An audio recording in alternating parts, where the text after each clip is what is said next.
Welcome to my class. I am Abdus Salam, Assistant Teacher, Rajshahi Collegiate School, Rajshahi, Bangladesh. My dear viewers, you are learning English grammar with me easily and comfortably. আজকে আমরা যে ভিডিওটা করতে যাচ্ছি অনেক important, অনেক সুন্দর, অনেক কাজের, যা ভালোভাবে প্র্যাকটিস করলে এবং চর্চা করলে তোমরা অনেক ভালোভাবে ইংলিশটা শিখতে পারবে। আসলে আজকের ভিডিওটা হচ্ছে right form of verbs. Right form of verbs, এই টপিকস দেখে তোমরা বুঝতে পারছো যে এটা কত ইম্পর্টেন্ট। তুমি যদি একটা সেন্টেন্স লিখো, সেন্টেন্সে যদি সাবজেক্ট ভার্ব টেন্স এর মিল না থাকে তাহলে কিন্তু সেন্টেন্স গুরুত্বপূর্ণ নয়। তাই আজকের প্রতিটা উদাহরণ, প্রতিটা সেন্টেন্স হবে অত্যন্ত গুরুত্বপূর্ণ, যা তোমাদের ইংলিশ স্পিকিং, রাইটিং এবং এক্সামের জন্য অত্যন্ত ইম্পর্টেন্ট হবে। আশা করি তোমরা ভিডিওটার শুরু থেকে শেষ পর্যন্ত দেখবা এবং অনেক সুন্দর বিষয়গুলো শিখবা। তাহলে শুরুতেই দেখো, the sun give us hit and light. আচ্ছা, এই যে বলা হচ্ছে the sun give us hit and light, এটা তো ইউনিভার্সাল ট্রুথ। সূর্য যে আমাদেরকে তাপ ও আলো দেয়, সেটা এখন দেয় না দুনিয়া সৃষ্টি হওয়ার পর থেকে একইভাবে দিয়ে যাচ্ছে। যেহেতু এটা ইউনিভার্সাল ট্রুথ, তাই সবসময় প্রেজেন্ট ইনডিফিনিট টেন্স হবে। আর প্রেজেন্ট ইনডিফিনিট টেন্স হলে কি হয়? সাবজেক্ট থার্ড পারসন বা সিঙ্গুলার নাম্বার হলে ভার্বের সাথে এস বা ইএস যুক্ত হয়। তাহলে দ্য সান গিভস, তাহলে কি হলো? The sun gives. তাহলে আমরা এটা সহজেই বুঝতে পারলাম যে যখন আমরা দেখব যে ইউনিভার্সাল ট্রুথ, অর্থাৎ যে সমস্ত কাজ পৃথিবী সৃষ্টির শুরু থেকে এ পর্যন্ত একটা সিস্টেমেটিক ওয়েতে, একটা নির্দিষ্ট পদ্ধতিতে হয়ে আসছে, তাকে বলবো আমরা ইউনিভার্সাল ট্রুথ বা চিরন্তন সত্য। এই চিরন্তন সত্য আর হ্যাবিচুয়াল ফ্যাক্ট, অর্থাৎ অভ্যাস, মানুষের একটা কাজ করার যে অভ্যাস থাকে না, সেই অভ্যাস, এরা সবসময় প্রেজেন্ট ইনডিফিনিট টেন্স হয়। যেমন দেখো তো, she makes a new plan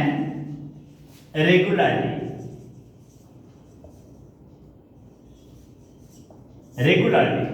She, subject, verb, a new plan, object, adverb. এটা adverb, এটা verb, এটা subject. আচ্ছা, এই বিষয়টা খেয়াল করে দেখো তো, যে একটা সেন্টেন্স কত চমৎকারভাবে সহজে আমরা লিখতে পারছি। সেটা কি? সাবজেক্ট প্লাস ভার্বের base form plus object or extension, এই যে একটা ছোট্ট সেন্টেন্স হয়ে যাচ্ছে, কত চমৎকার। আর এটা যে আমাদের প্রেজেন্ট ইনডিফিনিট টেন্স, তা প্রমাণ করছে আমরা কি দিয়ে? এটা ইউনিভার্সাল ট্রুথ, তাহলে প্রেজেন্ট ইনডিফিনিট টেন্স হবে। আর পরেরটা regularly, that is the habit of action, habitual action. তাহলে কি? সেন্টেন্সে যদি এখানে থাকে daily, everyday, very often, sometimes, usually, normally, generally, regularly, এই সমস্ত হ্যাবিচুয়াল অ্যাকশন অ্যাডভার্বগুলো উল্লেখ থাকে, তাহলে তোমরা ধরে নিবা এটা প্রেজেন্ট ইনডিফিনিট টেন্স আছে। আর প্রেজেন্ট ইনডিফিনিট টেন্স যখন থাকে তখন কি হয়? সাবজেক্ট প্লাস ভার্বের base form plus object or extension. আর subject third person, singular number, ভার্বের সাথে এস বা ইএস যুক্ত হয়। কিন্তু subject first person, second person ও প্লুরাল নাম্বার হলে তখন ভার্বের বেস ফর্ম হয়। কেমন সেটা? They play football daily. এই যে ডেইলি, এটা দেখে তুমি বুঝে নিলা present indefinite tense, that indicates the habit of action, তাহলে প্রেজেন্ট ইনডিফিনিট টেন্স হলো, এটা ছিল সাবজেক্ট থার্ড পারসন, এটা হচ্ছে সিঙ্গুলার নাম্বার, এইটা প্লুরাল নাম্বার। যেহেতু প্লুরাল নাম্বার, তাহলে ভার্বের বেস ফর্ম হবে, তখন ভার্বের সাথে আর এস এস যুক্ত হবে না। একদম সিম্পল, একদম সিম্পল। আমরা এর পরের উদাহরণগুলো দেখি যে সেগুলো কিভাবে করা যাচ্ছে। আসলে আমরা আমাদের শেখার ধরনটা হচ্ছে এরকম যে আমরা অল্প শিখবো কিন্তু পারফেক্টলি শিখবো, একবারে সঠিক সুন্দর, যেখানে কোনো ত্রুটি থাকবে না, একবার চমৎকার হবে। এবার দেখো তো,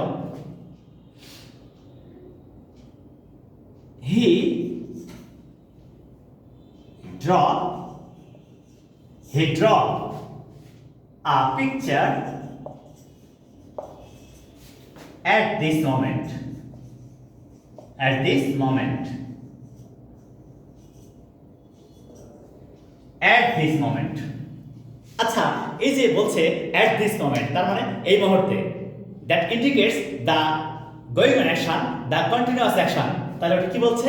এই মুহূর্তে কোনো কাজ চলতেছে বা ঘটতেছে, এই মুহূর্তে কোনো কাজ চলতেছে বা ঘটতেছে, এমন অর্থে প্রেজেন্ট কন্টিনিউয়াস টেন্স হয়।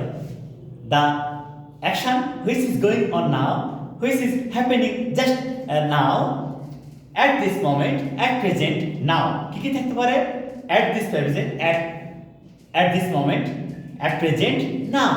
এই যখন এই প্রেজেন্ট কন্টিনিউয়াস ইন্ডিকেটিং ওয়ার্ডস গুলো থাকবে তখন তোমরা ধরে নিবা এটা প্রেজেন্ট কন্টিনিউয়াস টেন্স আছে। আর প্রেজেন্ট কন্টিনিউয়াস টেন্স থাকলে কি হয়? এই যে am is are আর ভার্ব প্লাস আইএনজি, এই যে verb plus ING am is are। তাহলে আমরা কি শিখলাম? যে কোনো কাজ এইমাত্র চলতেছে বা ঘটতেছে, এমন অর্থে প্রেজেন্ট কন্টিনিউয়াস টেন্স হয়। এমন অর্থে প্রেজেন্ট কন্টিনিউয়াস টেন্স হয়। একটা ইন্টারেস্টিং ব্যাপার হলো যে কোনো কন্টিনিউয়াস টেন্স হলে ভার্ব প্লাস আইএনজি হয়। যে কোনো কন্টিনিউয়াস টেন্স হলে ভার্ব প্লাস আইএনজি হয়। Present continuous am is are, past continuous was are, আর ফিউচার কন্টিনিউয়াস shall be বা will be। আমরা সহজে এটা দেখব যে at this moment, at present, now এই সমস্ত কন্টিনিউয়াস অ্যাকশন ইন্ডিকেটিং ওয়ার্ডস থাকলে আমরা ধরে নিব এটা প্রেজেন্ট কন্টিনিউয়াস টেন্স। তাই এটা হলো subject plus am is are plus verb plus ING plus object or extension. এবার দেখো তো, you are learning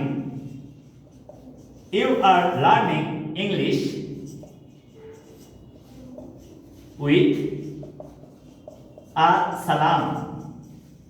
You are learning English with A.Salam. তোমরা আব্দুস সালামের সাথে ইংরেজি শিখছো। তোমরা আব্দুস সালামের সাথে ইংরেজি শিখছো। তাহলে কত সহজে আমরা এটা লিখতে পারছি বা কত সহজে আমরা এটা বুঝতে পারছি বা করতে পারছি। তাহলে কি? ইউ সেকেন্ড পারসন, তাই auxiliary verb am is are, verb plus ING is a continuous tense, তাই ভার্ব প্লাস আইএনজি হলো। He third person, auxiliary verb is হলো। ইউ সেকেন্ড পারসন বা প্লুরাল নাম্বার হলে আর হলো। ফার্স্ট পারসন হলে I, যেমন I am talking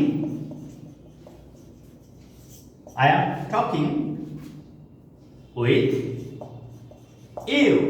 I am talking with you.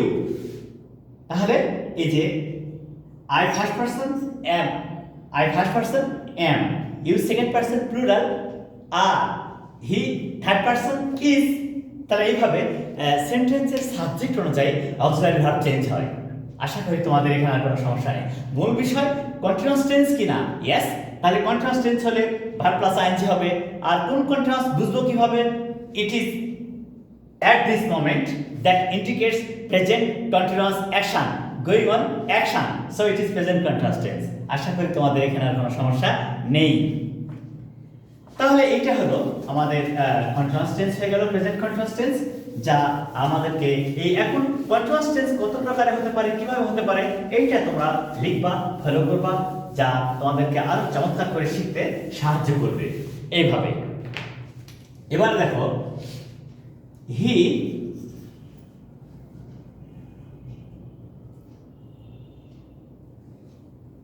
finished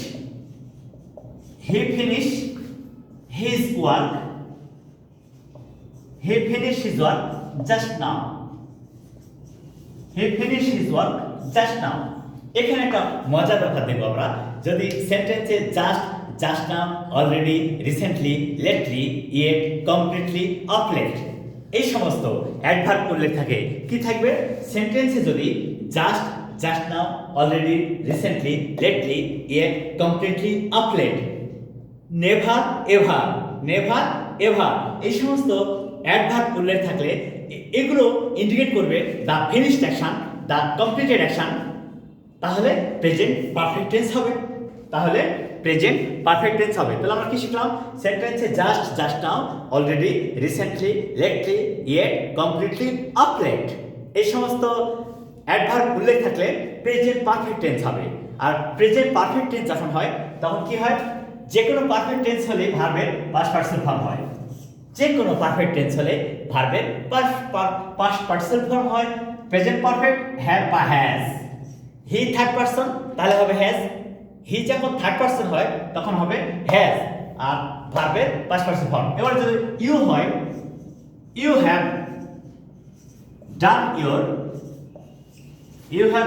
your homework. You have done your homework. তাহলে you second person, তাহলে have হলো I